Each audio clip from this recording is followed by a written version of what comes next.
4 digits minus 1 digit, you have 3. This is our third position to place our dividend 1 2 0 0. So start to divide. 1 divided by 8 is not possible, so you have to take this 12. This is our second rule. So 12, 1 to 12.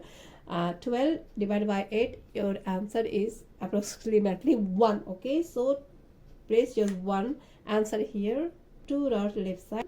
You have to remove this 10 and add this 2.